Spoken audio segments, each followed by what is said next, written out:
2298 number روایت ہے، حضرت ابو ہریرہ روایت کرتے ہیں نبی صلی اللہ علیہ وسلم فرمایا 2 کلمے، کتنے؟ 2 کلمے، فرمایا خفیفتان علی اللسان، زبان پر بڑے ہلکے ہیں، یعنی آسانی سے جاری ہو جاتے ہیں، جو بات کرتے ہیں کوئی بڑے وزنی نہیں ہے زبان پہ، لیکن ثقیلتان فی المیزان، میزان میں بڑے بھاری ہوں گے، ان کا ثواب میزان میں بہت بھاری ہوگا۔ اچھا اب ثقیلتان ہی وہ دونوں بھاری ہوں گے میزان میں، سبب بول کر مشبہ بول کر مشبہ بھی مراد لیا جا رہا ہے۔ اچھا اور وہ بھاری کیسے ہوں گے میزان میں؟ اصل میں وہ تو بھاری نہیں ہوں گے، ثواب ہوگا، اجر ہوگا، اللہ کی رحمت ہوگی، تو وہ بھاری کس طرح ہوں گے؟ مولا علی قاری کہتے ہیں کہ اعمال کو مجسم کر کے میزان میں رکھا جائے گا، جس طرح ہر چیز کا ایک وجود ہوتا ہے نا، میں سبحان اللہ میں نے کہا یہ ایک نیکی ہے، اس کا ثواب جو مجھے ملا، مجھے وہ ثواب نظر آ رہا ہے، آپ کو آتا ہے؟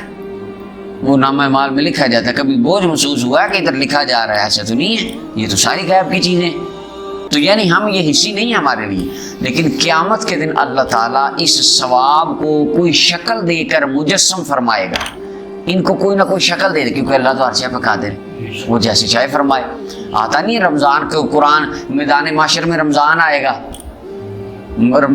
گا، جمعے کا دن آ کے شفاعت کرے گا، یہ ساری چیزیں آتی ہیں، وہ کیسے آئیں گے؟ تو اللہ تعالیٰ ان کو مجسم فرما دیں گے جس طرح اس کی شان کے لائق ہے، جیسے وہ چاہیں گے۔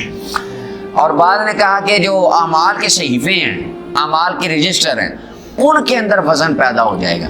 اب وہ بات وہی ہے کہ رجسٹر بھی تو ہمیں نظر نہیں نہ آتا، اور رجسٹر بھی ہم دیکھا کہ بھی آپ کی نیکیاں اور خطائیں کہاں لکھی جا رہی، وہ بھی تو ہمیں نظر نہیں آتا۔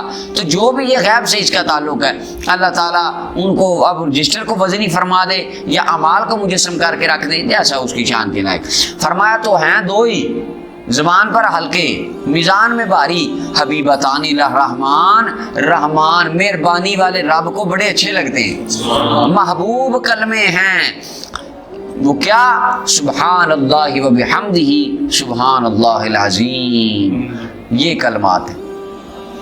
اللہ کی حمد کے ساتھ اللہ کی پاکی ہے، اللہ پاک ہے، عظیم عظمت والا ہے۔ اب یعنی اس کا مفہوم حدیث کا کیا نکلا؟ یہ کلمات کہنے والا اللہ کا محبوب بن جاتا ہے، اللہ اس بندے سے محبت فرماتا ہے جو یہ کلمات پڑھنے لگ جائے۔ اور اللہ کی محبت کیا ہوتی ہے؟ ارادۃ ایصال الخیر لہ، بندے پر خیر کی بارش نہ